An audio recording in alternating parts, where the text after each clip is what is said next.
Radio Univers, le 13h.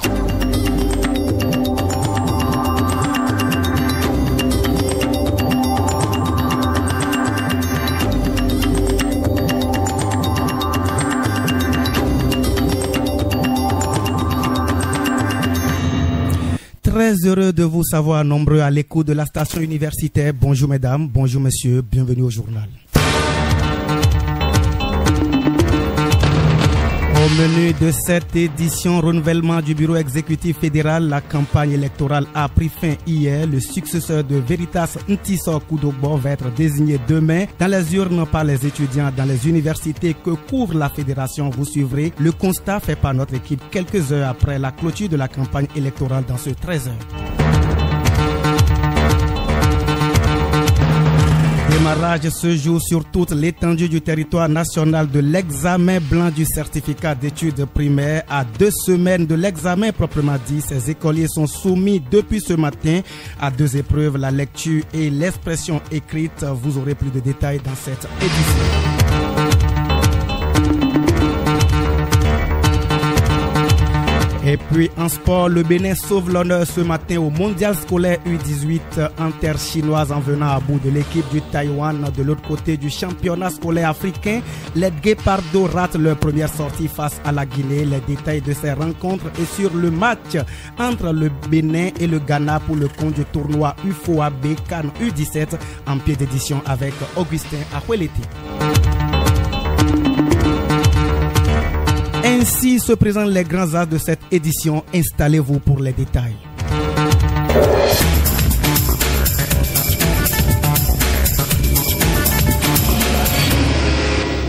À toutes et à tous, bonjour. Je le disais en titre, la campagne électorale pour le renouvellement du bureau exécutif fédéral de la Fédération nationale des étudiants du Bénin a pris fin hier.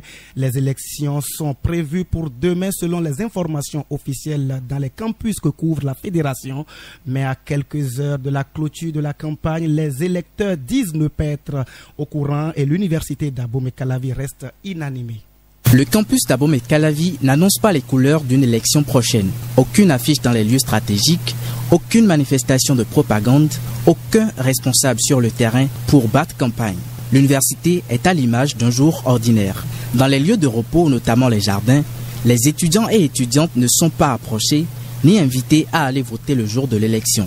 Dans les résidences universitaires, pas d'ambiance particulière annonçant les joutes électorales. Le silence est aussi bruyant au niveau des différents amphithéâtres et des postes de vote habituels. Le constat est clair, l'université n'est pas animée à quelques heures de la fin des campagnes électorales pour cette élection avec une seule liste, la Renaissance. C'était à l'instant Yannick Zountchegbe. L'ambiance n'y est pas et la conséquence directe est que les étudiants et étudiantes ignorent l'imminence d'une élection.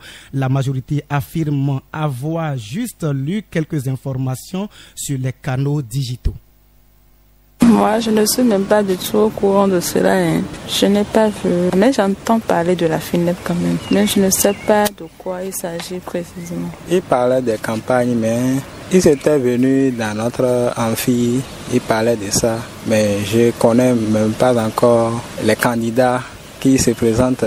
Et je ne sais même pas quel est leur nom. Pour le vote maintenant, moi, je ne sais pas quand ils auront à voter maintenant, je ne sais pas. Bon, je n'étais pas au courant de ces élections à la FINEP là.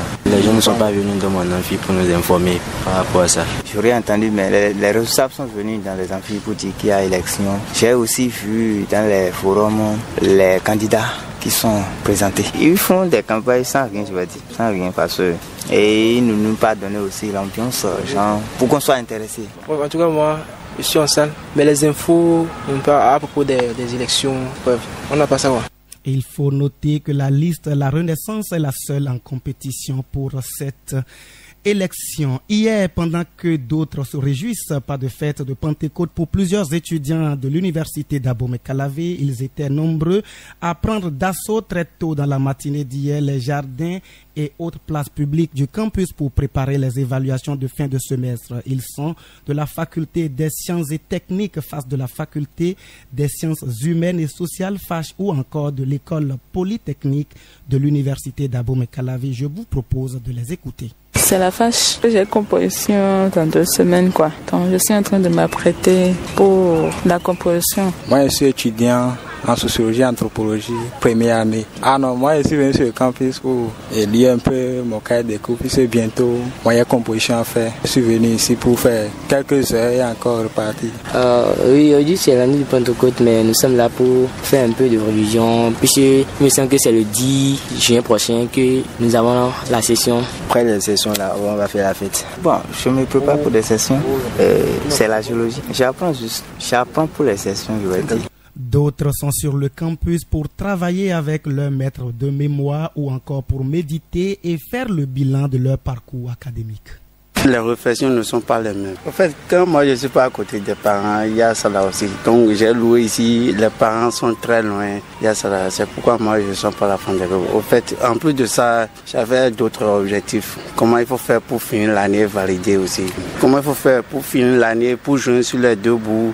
Devenir une père de famille, gérer tout ça là. Bon, je recule un peu en arrière pour voir mon passé, pour mon papa, comment il a fait. Et nous sommes là aujourd'hui pour rencontrer notre maître de mémoire. Il nous a déjà fait le programme, mais bon, ça n'a pas marché parce qu'on était occupé par, comment on appelle, le stage. Donc aujourd'hui, c'était obligatoire, quoi.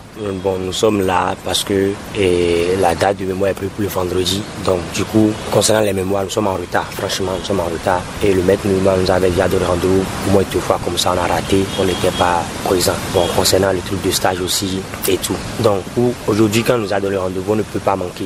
Ils étaient au micro de Romuald Assoclé. On change de registre, mais avant une courte pause.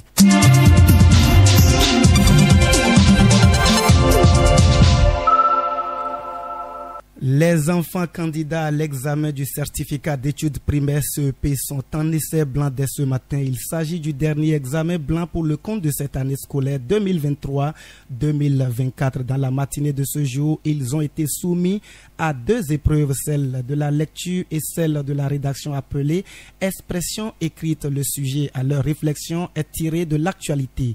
Il a porté sur les mesures de sécurité en circulation à travers un article de journal. Ces candidats ont été invités à sensibiliser sur le respect du code de la route, dont le port de casque. À partir de 15h, ils vont plancher en éducation scientifique et technologique. Le CEP même prévu pour le lundi 3 juin prochain. À 2 semaines du démarrage de cet examen national, Gilles Tchegnon a fait un tour à l'école primaire publique Les Cocoterets de Fidjrosset pour s'enquérir des préparatifs. Suivons le point. 15h20 ici à l'école primaire publique Les Cocoterets de Fidjrosset. 2 écoliers au tableau traitent une épreuve de mathématiques.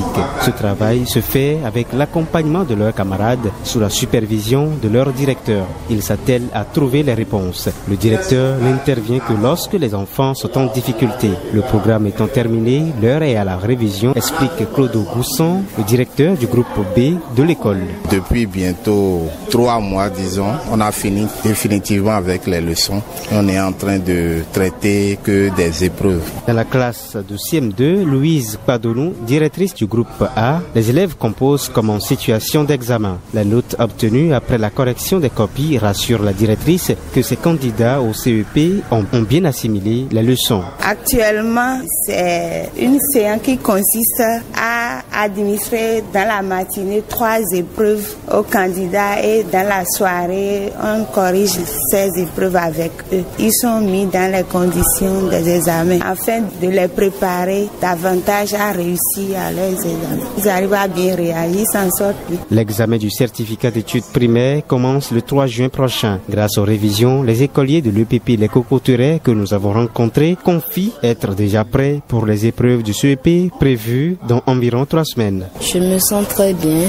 J'ai envie d'être à l'examen demain ou aujourd'hui et tout va bien. Je n'ai pas peur, mais je sais que je vais réussir parce que j'ai appris toutes mes matières. Je fais les révisions en classe, je suis toutes les révisions que nous faisions en classe et je sens que je vais réussir à l'examen. Les révisions qu'on fait à l'école, j'ai eu toujours des bonnes notes. J'ai pas peur, je me sens fort et je sais que je vais réussir à l'examen du CEP. Même si l'examen est maintenant, je sais que moi je vais réussir parce que quand j'ai déjà fait mes examens, j'ai déjà trouvé admis. Dans mes révisions, je travaille. Si on fait des épreuves à l'école, quand je pars à la maison, je reprends ça, je mets le corrigé à part et j'essaye de faire ça. Si je vois que j'ai une forte moyenne, je viens montrer ça à l'un de mes maîtres. Si on vient comme me dire que l'examen là, on va faire ça aujourd'hui, dans n'importe quelle heure là, je vais trouver admis. Après la phase écrite, les candidats au CEP cette année composent en endurance et en lancer de balles pour les épreuves d'éducation physique et sportive et en dessin pour l'épreuve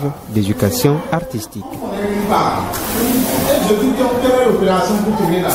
Eh bien, commémorer l'arrivée du Saint-Esprit, c'est ce qui a regroupé hier lundi de Pentecôte les membres du renouveau charismatique de l'Église catholique Saint-Jean-Eudes de la Cité. La victoire, la célébration a lieu dans l'enceinte de la chapelle en présence de plusieurs fidèles et responsables. Reportage Philbert à Roton. Tous habillés en pagne fabriquée à l'effigie de l'église catholique, les membres du renouveau charismatique de l'église Saint-Jean-Eudes du quartier Cité-la-Victoire se sont rassemblés pour commémorer la descente du Saint-Esprit sur les apôtres de Jésus. Au son des instruments de musique,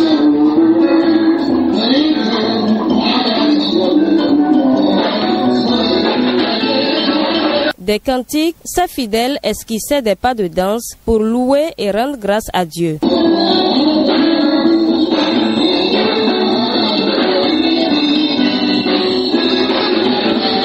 Quelques-uns de ces fidèles catholiques manifestent leur joie d'avoir commémoré l'arrivée du Saint-Esprit. Ici, nous on a voulu commémorer, manifester notre joie, la descente de l'Esprit Saint sur les apôtres. Il y avait la joie parce que les apôtres étaient enfermés, ils étaient dans la peur. Mais lorsque l'Esprit Saint est descendu sur eux, ils sont sortis de leur peur et ils ont manifesté leur joie. Alors aujourd'hui, nous on a pris ce jour, lundi de Pentecôte qui est férié, on a pris pour manifester notre joie. Nous fêtons avec une grande joie parce que nous voyons aussi que cette puissance reçue par les apôtres, nous-mêmes nous avons reçu cette puissance pour annoncer l'évangile partout où le Seigneur nous sollicite. Nous sommes là pour fêter, danser, manger, boire, chanter la louange du Seigneur, chanter le Saint-Esprit pour tout ce qu'il fait dans notre vie parce que sans lui, nous ne pouvons pas proclamer que Jésus est Seigneur. Cette fête a pris fin après une grande restauration. Un reportage de Philbert à Roton présenté par Nadège et Nato. Quelques secondes et on la retrouve pour les informations hors du Bénin.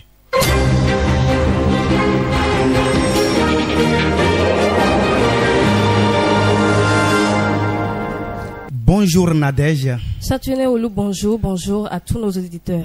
À l'université Cheikh Anta Diop de Dakar, l'année universitaire 2023-2024 démarre le 23 prochain pour les primo entrants à la faculté des sciences et techniques. Cet effectif, l'annonce a été faite dans un communiqué du doyen de la faculté des sciences techniques FST de l'université. Il a invité les enseignants, le personnel administratif et les étudiants de la dite faculté à reprendre les activités à partir de 8 heures précises.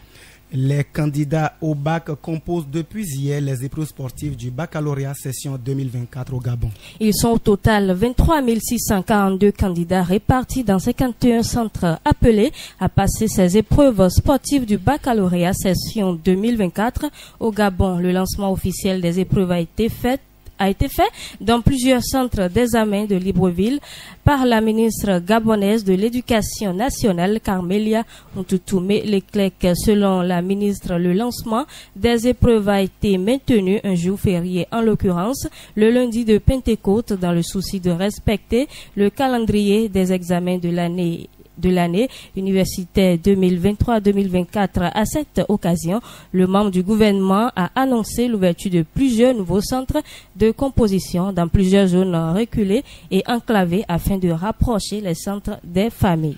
Bien à vous, Nadège. Vous allez donc céder votre fauteuil à Augustin Akholete pour la page des sports. Le journal, la page des sports.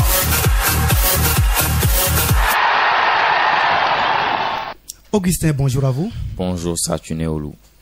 Qualificatif UFOA BU17 Ghana 2024, jour de match pour les Guépards. Troisième journée dans ce groupe A du tournoi qualificatif UFOA BU17 Accra 2024. Les Guépards U17 du Bénin jouent cet après-midi le Ghana pays hôte à 17h au University Stadium d'Accra. L'objectif pour le Bénin est de gagner ce match décisif, synonyme de ticket qualificatif pour les demi-finales. Il est important de rappeler que les protégés du sélectionneur Hubert Renfort se sont inclinés lors de la précédente sortie 1-0 face à la Côte d'Ivoire qui avait échoué au match d'ouverture 5-1 face au Ghana. La poursuite de la compétition pour le Bénin va dépendre du résultat de ce match prévu pour 17h à Accra. Du Ghana avec les U17, on se rend en Tanzanie avec les U15 qui ont débuté le championnat africain scolaire de football. Mauvaise entrée en lice pour les Guépards scolaires U15 ce jour pour le compte du championnat africain scolaire de football Tanzanie 2024.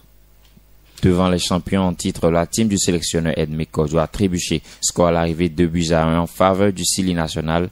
Le Guépard Abdul Hassani est le buteur du côté béninois. Un but qui n'a pas permis à son équipe d'arracher la moindre victoire ou le moindre point nul sur le rectangle vert. La Guinée est venue à bout du Bénin dans les derniers instants sur un penalty. Les deux derniers matchs de poule vont débuter demain avec la Libye et les Bafana Bafana de l'Afrique du Sud comme adversaires. On reste toujours avec les Guépards, mais cette fois-ci en Chine pour le mondial scolaire U18 d'Alliance 2024 où l'aventure s'arrête à la troisième sortie des Guépards d'or.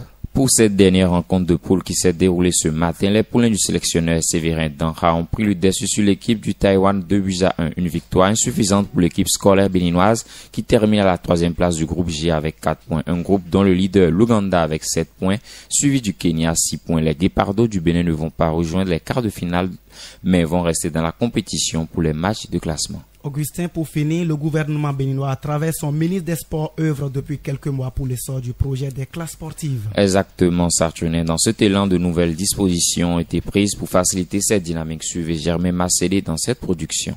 Depuis son arrivée à la tête du ministère des Sports, Benoît Dato a imprimé une nouvelle dynamique au projet des classes sportives et à l'organisation du championnat scolaire. D'abord, le programme des classes sportives va connaître d'ici la rentrée prochaine une première extension de 76 nouvelles classes et l'entrée du volleyball. Les enseignants d'EPS se verront par la même occasion plus impliqués dans le programme pour une amélioration du volley, qualité de l'encadrement. Les modules de formation ont été revisités à la suite d'un atelier ayant regroupé les experts étrangers, les cadres de l'INEPS et des fédérations sportives. Une formation de tous les encadrants et enseignants d'EPS s'en est suivie à travers tout le pays pour l'amélioration de la qualité de la prise en charge des jeunes sportifs. L'épineux problème de manque criard de matériel et d'équipements sportifs au profit de ces classes sportives, resté sans solution depuis 2018, connaîtra les jours à venir un heureux aboutissement avec la contractualisation avec l'équipementier Puma et la G10.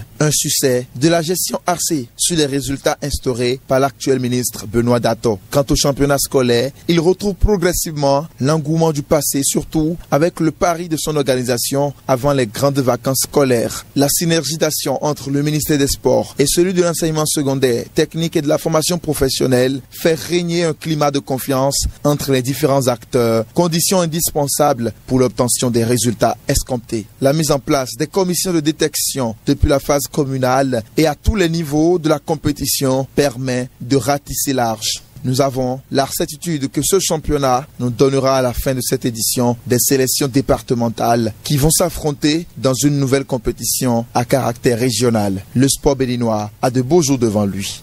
Sartunéolu, c'est sur cette production que nous mettons fin à la part des sports de ce 13h sur Radio Univers. Bien à vous, Augustin Ahuelete. Ainsi se referme cette édition. Collaboration technique grâce Moïbatou, mise en ligne Placide Kagbanon, réalisation Nadège Enato, assisté de Philbert Ahoton, coordination vocale. Je suis Saturnin Olou. Merci de toujours préférer les programmes de la station universitaire et passez un très bel après-midi. Au revoir.